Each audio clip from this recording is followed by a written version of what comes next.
Visions of the Spiritual World by Sadhu Sundar Singh, dated 1926.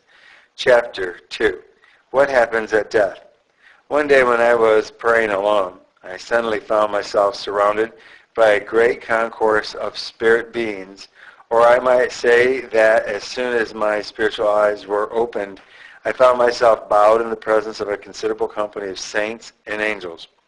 At first, I was somewhat abased when I saw their bright and glorious state, and compared with them my own inferior quality. But I was at once put at ease by their real sympathy and love-inspired friendliness. I had already had the experience of the peace of the presence of God in my life, but the fellowship of these saints added a new and wonderful joy to me as we conversed together. I received from them answers to my questions relating to my difficulties about many problems that puzzled me. My first inquiry was about what happens at the time of dying and about the state of the soul after death.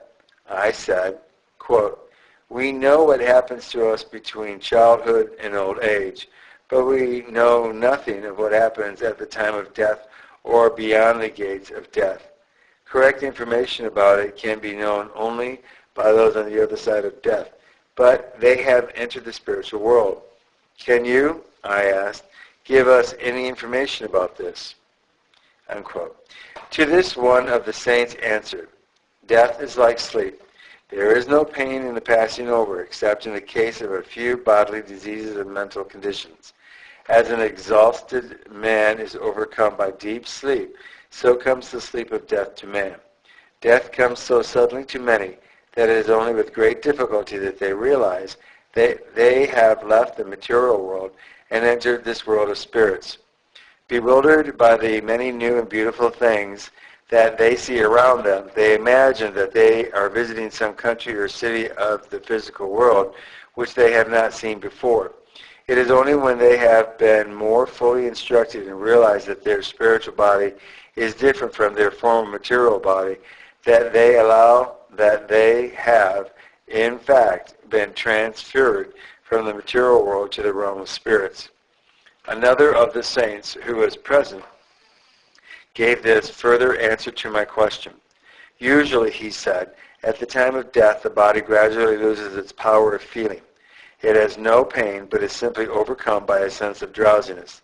Sometimes in the cases of great weakness or after accident, the spirit departs the body is still unconscious. Then the spirits of those who have lived without thought of or preparation for entering the spiritual world, being thus suddenly transferred into the world of spirits, are extremely bewildered and in a state of great distress at their fate. So, for a considerable period, they have to remain in the lower and darker planes of the intermediate state.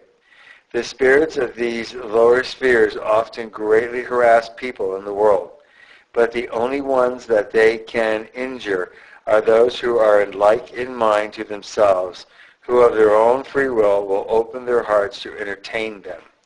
These evil spirits, by allying themselves with other evil spirits, will do immense harm to the world were it not that God has appointed innumerable angels everywhere for the protection of his people and of his creation, so that his people are always safe in his keeping.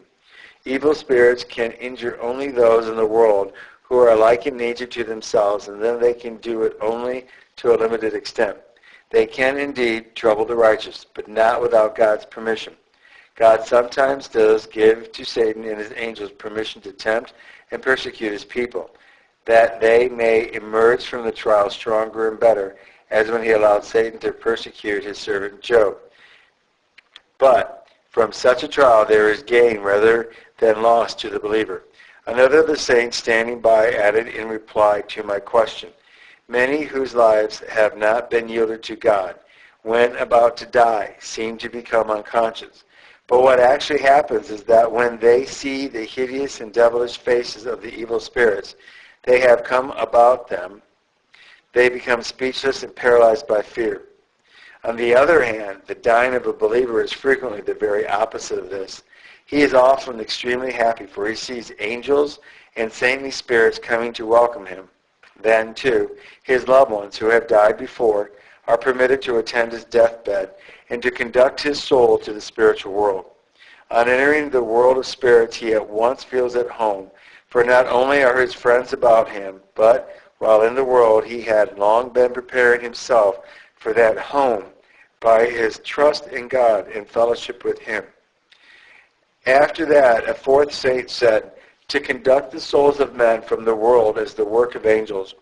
Usually the Christ reveals himself in the spiritual world to each one in degrees of glory differing in intensity according to the state of each soul's spiritual development. But in some cases he himself comes to a deathbed to welcome his servant, and in love dries his tears and leads him into paradise.